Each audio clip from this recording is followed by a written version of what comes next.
Hello and welcome to the Giving Books Second Chances reading vlog. This is going to be kind of like a two-parter. This part is me giving books that I've previously DNF'd that I think if I give a second chance, I could really enjoy. I want to say at least one of them, I know for sure, I didn't put down of my own volition. So if I sat down and actually give them a chance, I think I'd really enjoy them.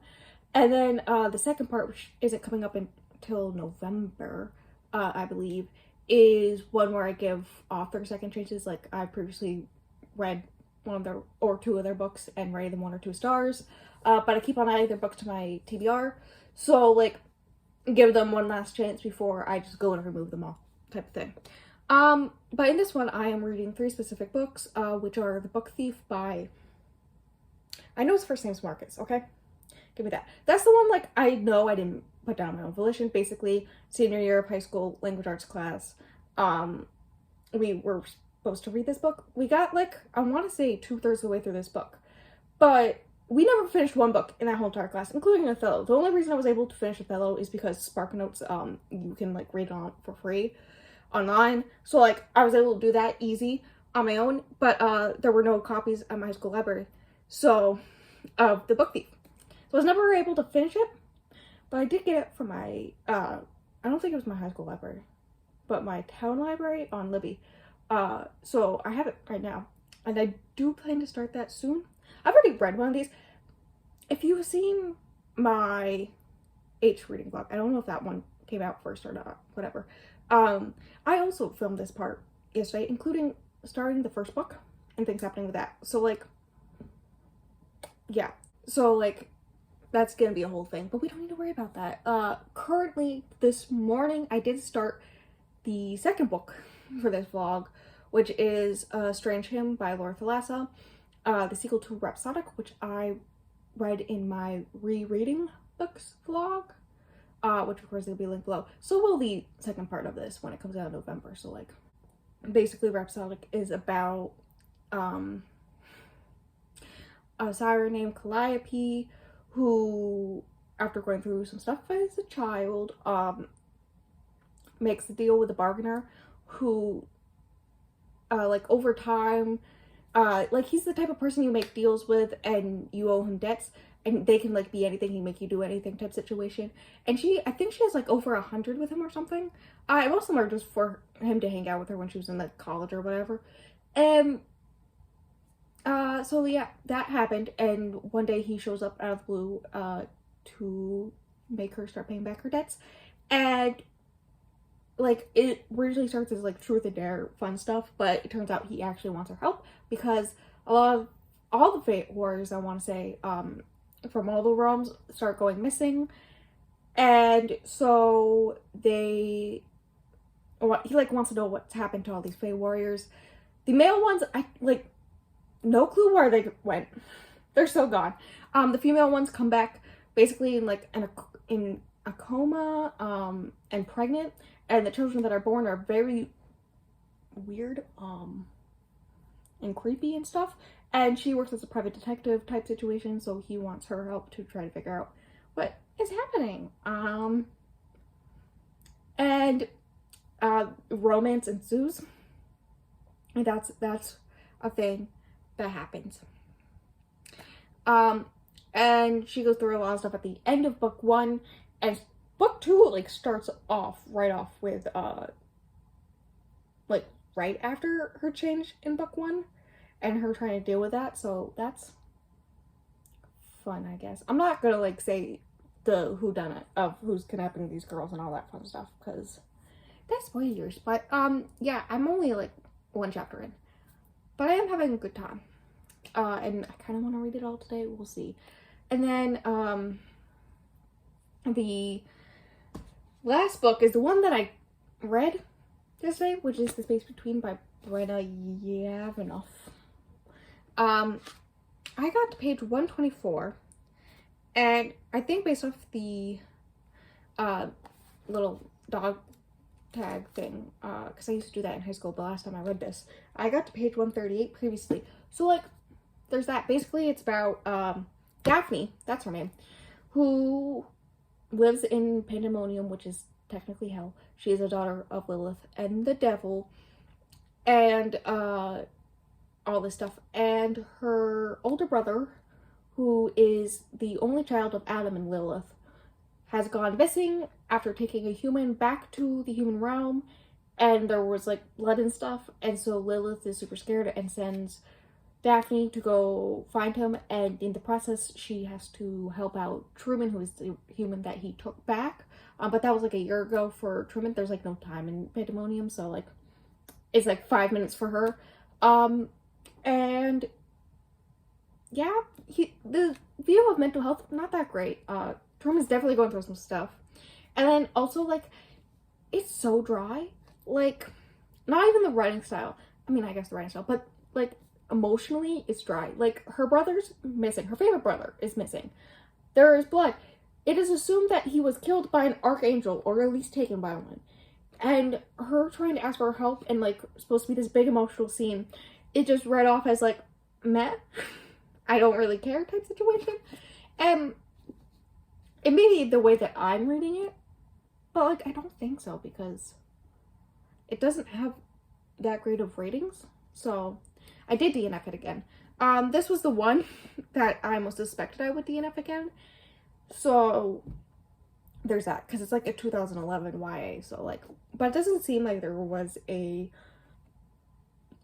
It doesn't seem like there was any love triangle, and it was a standalone. So like, it's got that going for it, I guess. I don't know. But at most I would have rated it 3 stars, and it felt like a waste of time, and like I would just unhaul it anyway. So that's it. I'm just gonna unhaul it. I think on my Instagram story I labeled it as drier than a saltine cracker, which very funny of me. I just realized I never said what the book thief was about. Has it been just long enough for me to talk about the other books? Yes, but like that's not the point. I'm going back in time. Basically it's about a girl, from what I remember, a girl who is blonde. I don't remember her, I think her mother's Jewish, I'm not sure. But something happens to her mom, and her brother go to a different family, and then Holocaust, you know? Like the most vivid scene I remember is when there's a boy, a Jewish boy, I think he's in their basement, and she goes to bring him food or a book or something, and it like spends like a whole page or something talking about the smell, and how it just smells like urine. So, you know, that's a thing. But basically throughout these times, she is seen stealing books by Death, because like Death is around a lot, and he notices her stealing books from book burning piles or like storefronts, I think. There may have also been one from like very rich lady who she works for's house, like that type of thing. I like, that's all I remember about it. But this is the one I expected like the most, honestly, because I really did enjoy the writing style when I read it back in the day, like 5 years later. So yeah. Okay, we're back, and it's been like one day. I've read 303 pages of A Strange Gem. I keep on wanting to say Rhapsodic. No, that's the book beforehand. And so I finished it today. I think there was like 85 pages or 82 pages, something like that. 80 something pages left. And so I finished it this morning. So that's done. I'm gonna start The Book Thief like at any moment. So exciting things happening. What can I say about A Strange Gem? Honestly, who knows? I finally figured out what happened to the male warriors that were taken. That's fun. We did get to see more of her best friend Temper, which is good, because I really want more of her. And I mean, I guess the relationship between Callie and Des was fine. Like, I didn't care much about the relationships. I just cared about the mystery. And I didn't guess most of it. Like, anyone I suspected of, kind of, technically, maybe. So that's fun. Pretty sure the heat just turned on. That's fun. But yeah, that's the thing. I don't know when I'm gonna continue the series. I mean, I'm gonna finish it. There's like one more book, and a novella. So I'm gonna finish it. I just need like a year-long break, because sometimes these books just has moments where it goes super dark out of the blue, and I'm just sitting there like, what? And then it just moves on.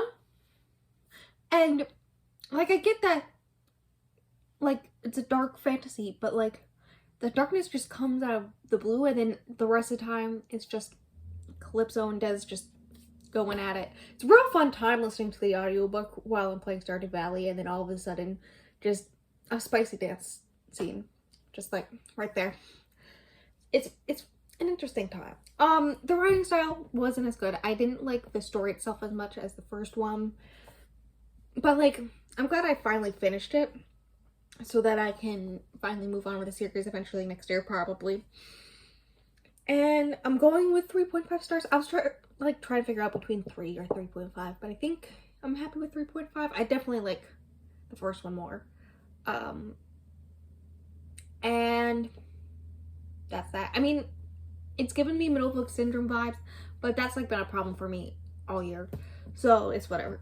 And yeah, that's the update for you. I'm gonna go start the book thief at any minute, and so I'll probably update you either tomorrow or Monday before the 24-hour sprints with any thoughts about that book, other than it's sad.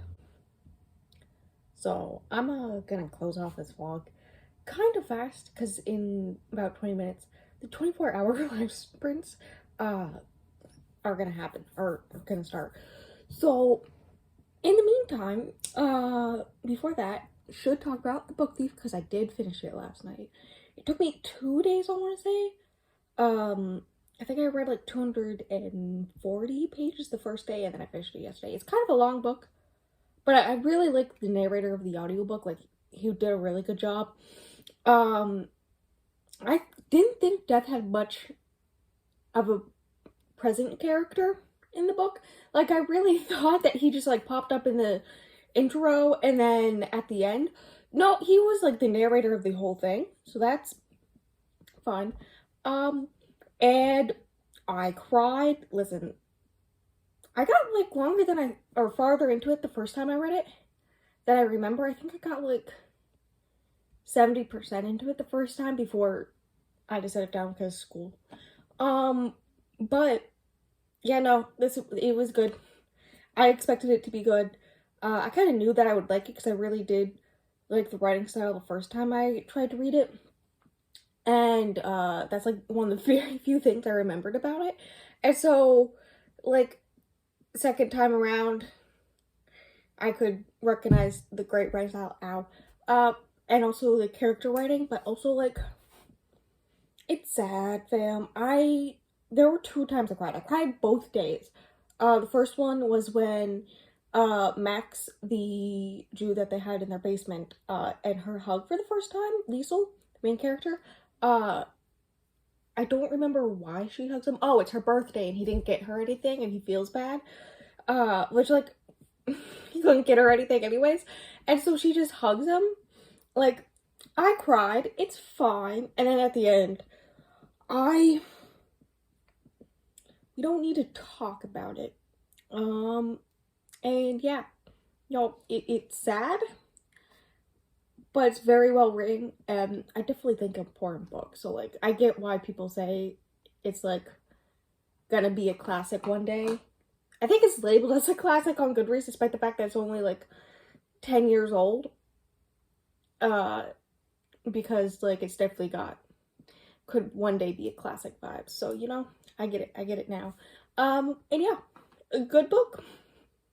I'm going with a 4.5, which, yeah, I'm not mad about that. I now have to decide if it's gonna be my favorite book of the month or not.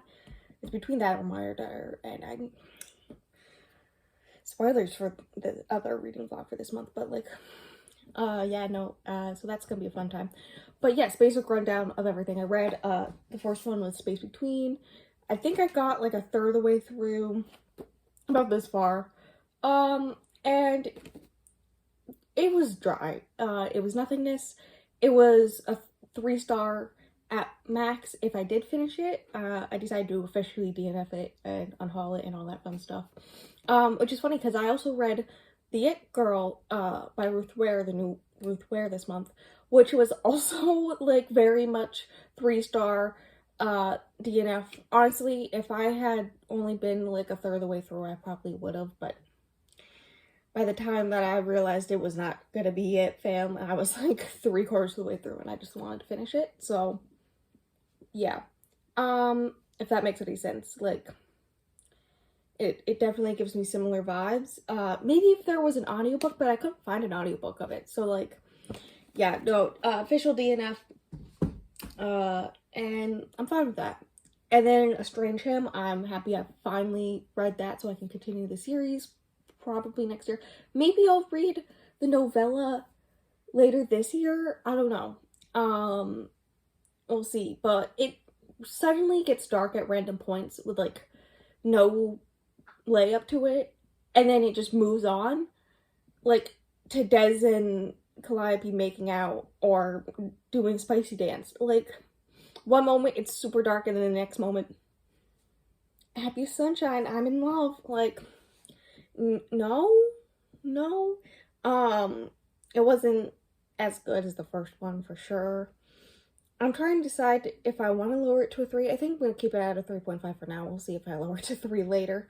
But yeah, no, it wasn't as good as the first one. And I mean, it's fine. I mean, it's the middle book, and I've had issues with middle books for most of this year anyway. So like, that's just the thing. And then of course there's The Book Thief, which of course I loved, and very happy I read it for this. I almost wasn't gonna read it for this. I was gonna do I can't remember her name, the author who wrote The Nightingale. Yeah, I have one of her books. I think it's called The Great Alone. It's the Alaskan one on my DNF shelf. Mostly because like I wasn't getting into the audiobook and it kept on getting returned, and I just gave up trying to get it back. So like there's that.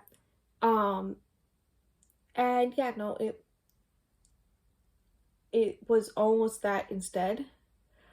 And I'm happy I chose this one because like The Book Thief, real good. I recommend, especially if you want to cry. And surprisingly a fast read for such a long book. Like it's 550-ish pages, and it was like actually a fast read. So do that what you will. But yeah, that's the end of the video. Link below are all my socials and the rereading books vlog, because I read the first book in the Wagner series for Strange Hymn. So like I read that in there, so that will be linked below. I think that's the only video that will be linked below. So yeah, check out especially my Goodreads and Instagram. I do post on those regularly. And thank you for coming to this video, and I'll see you in the next one, which will most likely be reading H's favorites. Please watch it. Probably gonna be a long one, but like it's an experience. Also, technically it's 8 books, so anyways, bye.